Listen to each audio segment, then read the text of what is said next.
strength of speaking less lies in making every word count and leaving a lasting impact. कम बोलने की ताकत व्यक्ति को सुनने, विचार करने और सहयोग करने में महानता प्राप्त करने में मदद करती है।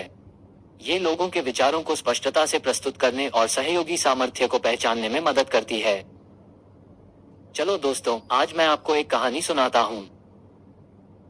एक बार की बात है, एक छोटे से गांव में एक लड़का नामकरण के दिन अपने दोस्तों के साथ खेत में खेल रहा था।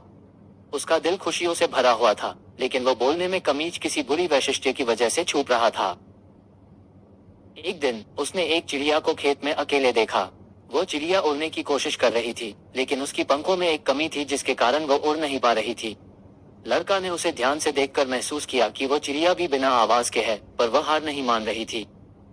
लड़के की दृढ़ता से प्रेरित होकर चिड़िया ने विचार किया कि वो बिना आवाज के भी उड़ सकती है। वो अपनी कठिनाइयों का सामना करने के लिए प्रतिबद्ध हो गई और कुछ समय बाद उसने अपनी अनूठी उड़ान पूरी की। इस कहानी से हमें ये सीख मिलती है कि हमें कभी भी अपने मन में समर्पण और उत्साह बनाए रखना चाहिए, चाहे हमारे सामने कितनी भी मुश्किलें क्यों ना आए। हालातों के डर से नहीं हारना चाहिए, बल्कि हमें अपने लक्ष्य की प्राप्ति के लिए पूरी ईमानदारी और मेहनत से काम करना चाहिए। चिड़िया की उदाहरण से हमें ये सीख मिलती है कि किसी भी कठिनाई को पार करने के लिए हमें साहस की आवश्यकता होती है और हम अपनी सामर्थ्य में विश्वास रखने से अद्भुत प्राप्तियां हासिल कर सकते हैं। धन्यवाद दोस्तों, मुझे सुनने के लिए। मैं कोशिश करूंगा आपके लिए बढ़िया से बढ़िया कंटेंट पर वीडियो बनाऊंगा, तो कृपया आप लोग इस चैनल को सब्सक्राइब कर लो।